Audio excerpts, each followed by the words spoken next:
commencement, il y avait la splendeur. La splendeur résidait dans sa propre gloire, dans sa perfection infinie. Mais il n'y avait personne pour le voir. La splendeur était un potentiel infini de création, mais rien n'avait encore été créé.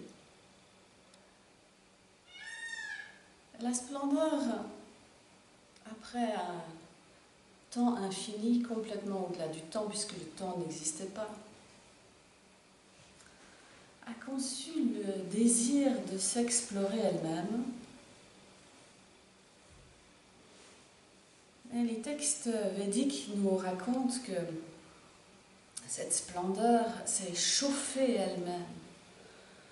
Et en se chauffant, elle s'est dilatée.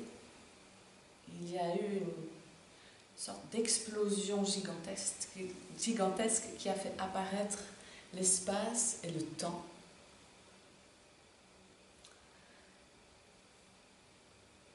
Et du coup, cette splendeur est devenue comme un flot puissant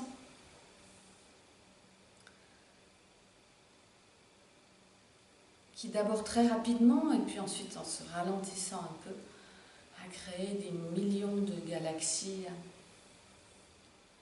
peut-être encore des univers parallèles, un nombre innombrable de créatures. Et la splendeur avait conçu un plan. Elle avait décidé que ça serait plus amusant de pouvoir se vivre elle-même aussi dans ce qu'elle n'est pas. Elle a décidé qu'à l'intérieur de cet espace-temps qu'elle avait créé, tout aurait le droit d'exister et d'apparaître, y compris son altérité, le contraire d'elle-même. Et pour que ça soit encore plus amusant, la splendeur s'est cachée en chaque recoin de l'univers, tapie tout au fond, avec un œil aiguisé, pour voir un peu ce que son projet allait devenir.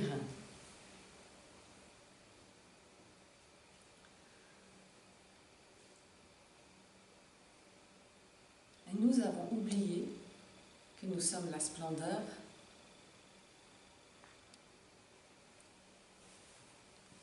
Nous pensons être des êtres singuliers, séparés. Pour reprendre l'analogie de la rivière de ce matin, nous avons érigé des murs pour être sûrs de nous protéger du flot de la vie. Et ça nous demande une énergie folle parce qu'il y a sans cesse des brèches dans ces murs. Ça s'effrite. Donc on passe notre temps à colmater les brèches du moi pour être sûr que ça tienne la route.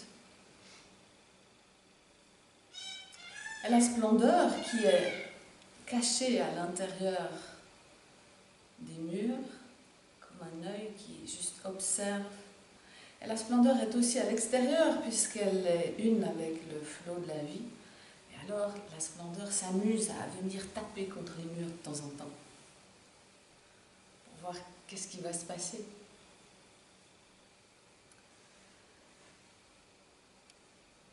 Cette vie de lutte, de résistance contre le flot de la vie représente notre identification au moi, mental inférieur.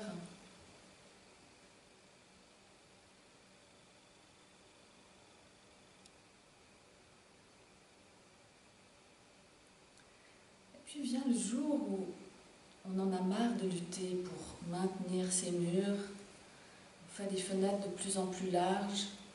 On s'aperçoit que ce flot de la vie, il est très énergétique, il est très vivant. On abaisse les murs progressivement et l'eau commence à rentrer.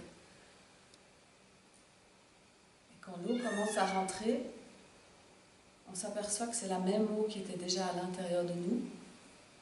Oh, surprise!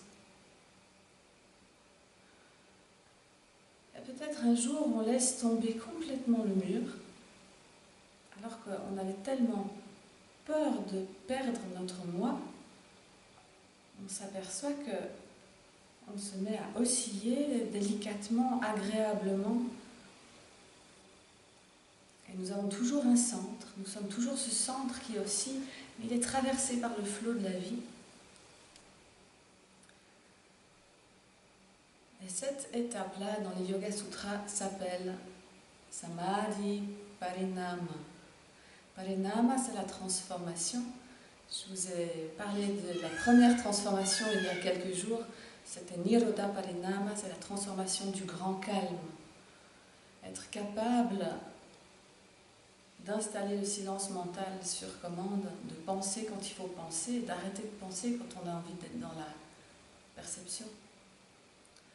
Voilà qu'il y a cette deuxième étape dans notre évolution, c'est la transformation de la grande joie. C'est le moment où vous réalisez que vous pouvez simultanément être le tourbillon, et vous êtes vous-même, et en même temps vous êtes le flot de la vie, et en même temps vous êtes la grande splendeur. Et vous avez donc un premier aperçu de l'unité, de l'universel. Et ça n'a rien de menaçant, au contraire, il y a quelque chose en vous qui est tellement content, qui est tellement apaisé, parce on a arrêté de lutter, on a arrêté de faire quelque chose qui était contre le courant, qui de toute façon venait toujours vous inviter à défaire ces murs.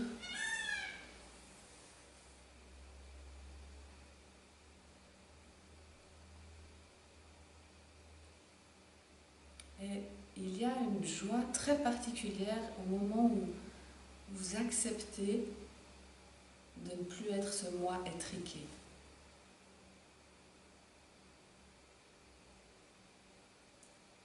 C'est un peu comme si on acceptait d'être rien, mais c'est pas un rien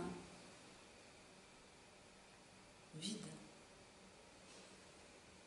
Comme il n'y a plus les murs, on peut dire qu'il n'y a plus rien, parce qu'effectivement les murs ne sont plus là. Mais ce qui est là à la place, c'est tellement mieux. C'est tellement plus juste.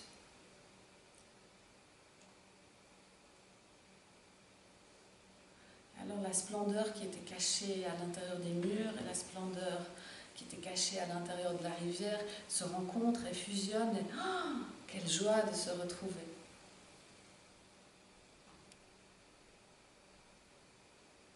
Cette étape-là, elle est encore au-delà de la conscience intuitive. C'est la première étape vers l'universalité. Mais il y a encore un centre. Il y a encore, moi, en tant que tourbillon, et je suis super content en tant que petit tourbillon d'être en lien avec la rivière. Et je suis aussi très contente de rester tourbillon, ça me va bien finalement.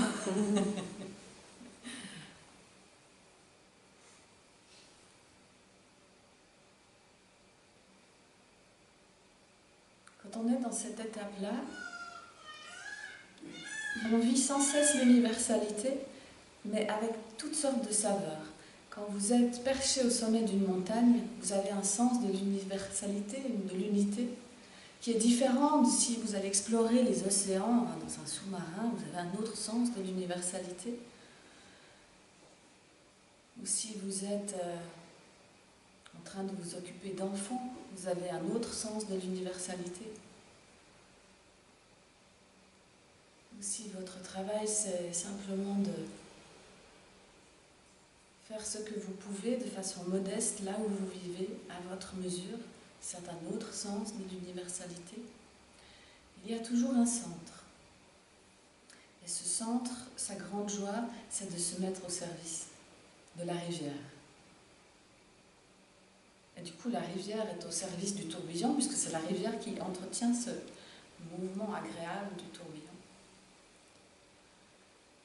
Et il existe encore une étape ultime.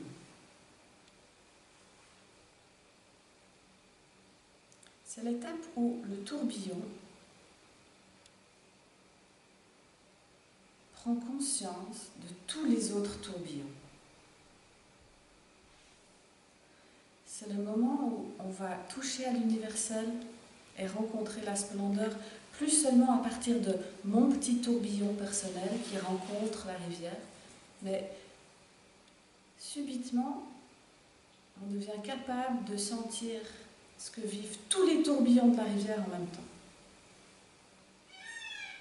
Tous les tourbillons de la rivière en même temps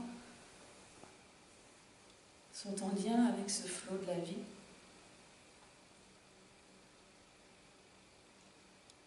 Alors là, il n'y a plus de centre. Il n'y a plus « je suis ce tourbillon en lien avec la vie ». Il y a juste la vie qui s'exprime à travers des myriades de centres différents. Ça, c'est vraiment la conscience cosmique. C'est voir le monde du point de vue du divin. Il n'y a que le divin qui fait ça. Il n'y a que la splendeur elle-même, vu qu'elle s'était cachée dans chaque recoin. Quand vraiment elle réalise complètement, jusqu'au bout, qui elle est, alors elle se souvient d'elle-même en chaque recoin de l'univers, forcément. Et on arrive dans cette conscience de l'unité, l'unité complètement cosmique. Dans les Yoga Sutras, ça s'appelle Ekagrata Parinama, la transformation d'universalité.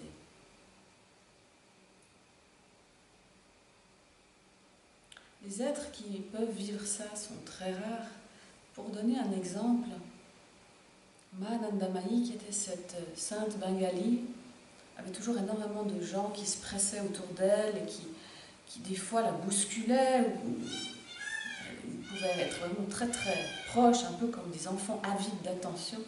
Un jour, quelqu'un lui avait dit Ma, vous n'en avez pas marre d'avoir toujours ces gens tellement proches de vous, vous n'avez pas votre espace. Et elle avait dit, mais est-ce que vous en avez parfois marre de vos orteils? Est-ce que vous en avez marre de votre main droite? J'en ai marre, tu fais trop de choses, s'il te plaît, laisse-moi. Ou la tête, oui, j'en ai marre de ma tête, oui. Et elle disait, pour moi c'est pareil. Toutes ces personnes qui viennent vers moi, ce sont des parties de mon propre corps. Comment est-ce que je pourrais les rejeter ou avoir le moindre sentiment de lassitude? Ça vous donne un petit pressentiment de ce que c'est que cette conscience cosmique.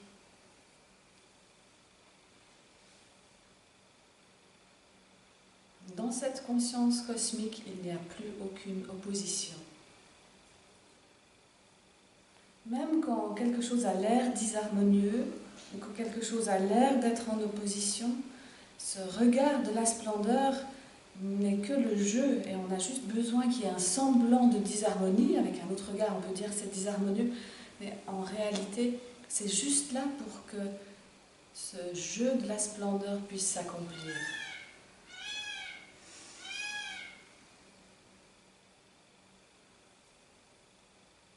Et donc, tout est la danse de cette splendeur. Tout a sa place, rien n'est rejeté, rien n'est refusé, y compris les forces hostiles dans ce monde, y compris les moments où on rencontre le mental inférieur. Le mental inférieur lui-même est apparu à l'intérieur de la splendeur, et c'est une émanation de la splendeur, puisque la splendeur avait décidé de faire aussi l'expérience de ce qu'elle n'est pas. Mais elle s'est cachée dedans. Elle est témoin de ce qui se passe là.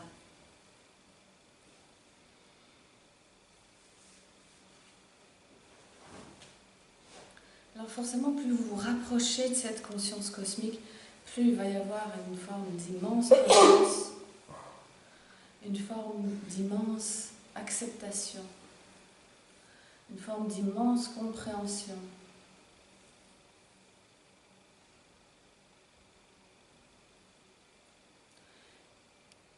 Il y a une justesse après l'autre. Tout est l'expression de la vérité.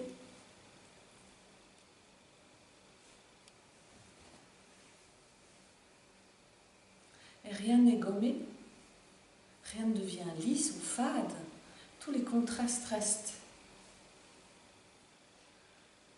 Mais en même temps, on se souvient que dans chaque recoin de l'univers, il y a la splendeur. Et que tout se passe en quelque sorte sous les yeux de la splendeur.